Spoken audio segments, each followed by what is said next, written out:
Hi, let's talk daily report cards. If you've never heard of a daily report card before, it's a strategy for helping kids to be rewarded for good behavior at school, but the reward happens after school or at home. We find that if the reward happens at school, sometimes it feels unfair to the other kids in the classroom, and that's pretty hard for the teacher to manage. So if it happens at home, then the behavior gets rewarded, so the child is more motivated to do the behavior, but also it happens at home. So how do we set up a daily report card? First, it helps to know the behaviors that are challenging at school. So for example, some kids, it might be completing my work on time. Some kids, it might be transitioning calmly from one thing to the next. For some kids, it might be keeping their hands to themselves around other kids. So a lot of times you're going to hear about the behavior that's more challenging, like hitting, distracting other kids. We want to frame the goals for behavior in terms of the positive version of that. So for example, if the child's getting out of their seat all the time, it might be stay seated during snack and work time. If it's they're never finishing their work, that one's clearer, then it would be finish my work. If they're taking things off other kids' desks or bothering other kids when they're working, that might mean keep my hands to myself. And then we set those goals as things the child is working towards every day during the week. And then so this specific daily report card is divided in 9 different pieces. So the child has a chance to achieve those 3 goal behaviors in the morning, later in the morning, and then also in the afternoon. What this does is it gives the child multiple opportunities to achieve that appropriate behavior, so that if in the morning they know they didn't stay in their seat the way that you want them to, in the afternoon they know they still have another opportunity. And so it's not like the whole day is a wash and they think kind of, I'm just gonna act however because I don't have the chance to earn the prize anyways. They still have a chance because they have the afternoon to try again. The other thing that's important about a daily report card is not to expect all of these green faces every day. And the green face means I met that goal for the morning, late morning, afternoon. So the green face means on here, I only needed 1 reminder, but you can adjust for the child that you're working with. Yellow means 2 reminders, and red means more than that. We want to set the goal to start with at a place only maybe 1 smiley face above where the child can achieve right now.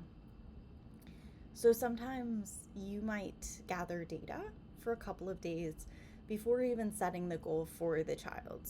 You might have 3 or 4 days in a row where you just have the teacher complete a daily report card, send it home, and then you know, okay, today they got 4 smiles, then they got 2, then they got 3. We might set our goal at 4 because you know that's achievable, but you know that's not achievable every day. So on a good day, they'll be able to get their prize, and once they understand that the prize is associated with that many green faces, then they'll be much more motivated to get those faces, to stay in their seat, to accomplish those behaviors. Once you feel like they're pretty consistently getting 4 smiles in a day, then you increase it.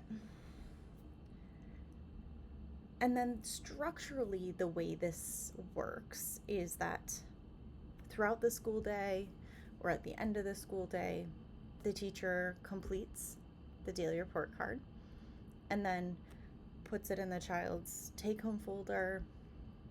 Ideally, they put it there so that it gets home.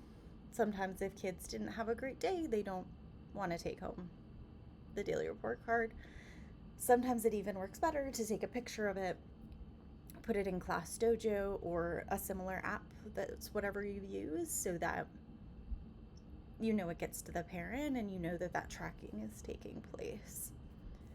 And then as the parent, once you look at it, the goal is also to focus on what went well.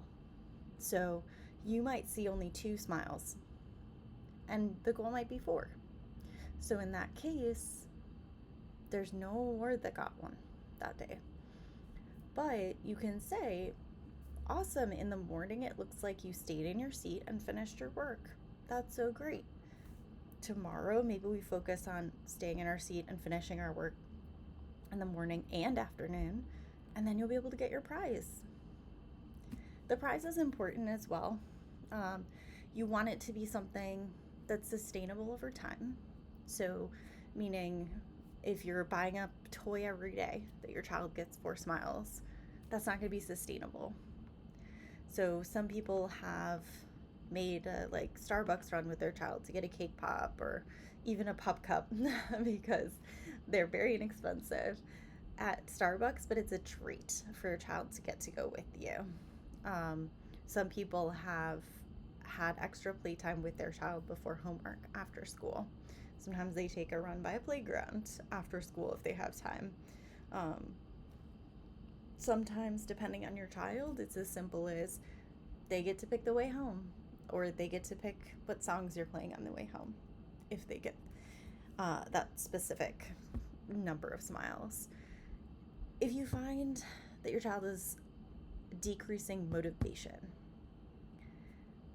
it can be so many different things. So if you find that they're almost never reaching their goal, that will definitely decrease their motivation. If they don't feel like the goal that's set is achievable, they won't be motivated to try to reach it. So sometimes you might want to bump the goal down one until they can reach it, and then start bumping it back up again. Sometimes kids will lose their motivation if the reward after school isn't rewarding anymore. Kids can get kind of sick of a specific reward. So some kids, it'll even help to have a couple different options. Awesome, you got 5 smiles today. Do you want to pick the show we watch after dinner, or do you want to pick the route home? And then it also helps to add more goals once this is easy for your child.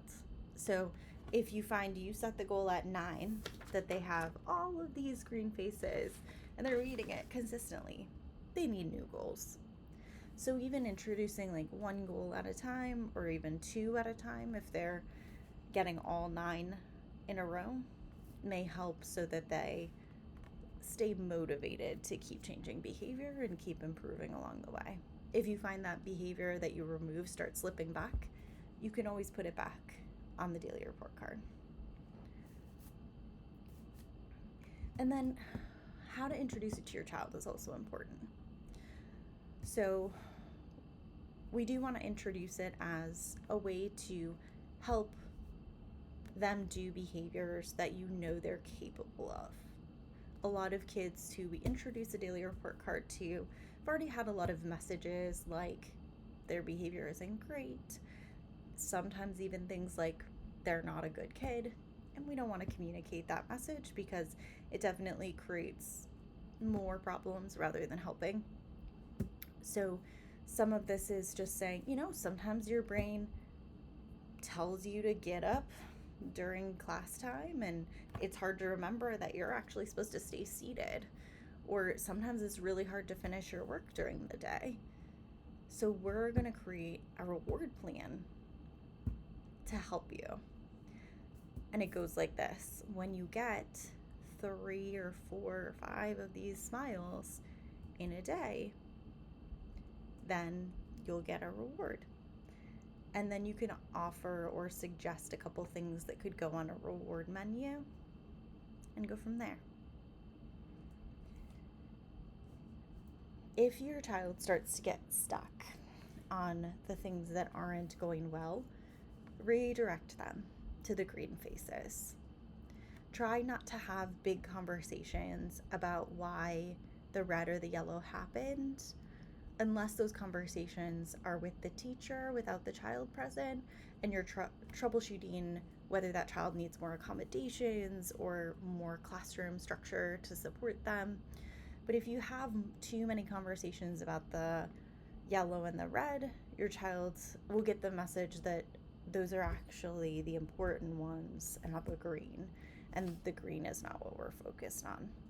So we really want to celebrate when the green happens, and even think about, wow, you did great sitting in your seat in the morning. What do you think made it easier to sit in your seat in the morning? Sometimes kids have ideas about what helps them, and that's more productive than having conversations about why they didn't in the afternoon.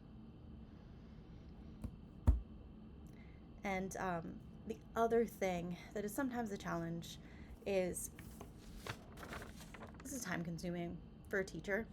It doesn't look like it, it's only 9 items, but it can be. So it's a balance between how much you want the child to have reminders about their behavior, right? So if they get scored in the early morning and the afternoon, they have those multiple opportunities to do well. And also how much the teacher is able to do that during the day. So keep it a balance. You can always increase or decrease the number of smiley faces too. And if you're not feeling super excited about the specific emotion faces because it communicates something, you can always replace it with something else. These specific colors and the emotions that correspond to them are just clear to kids.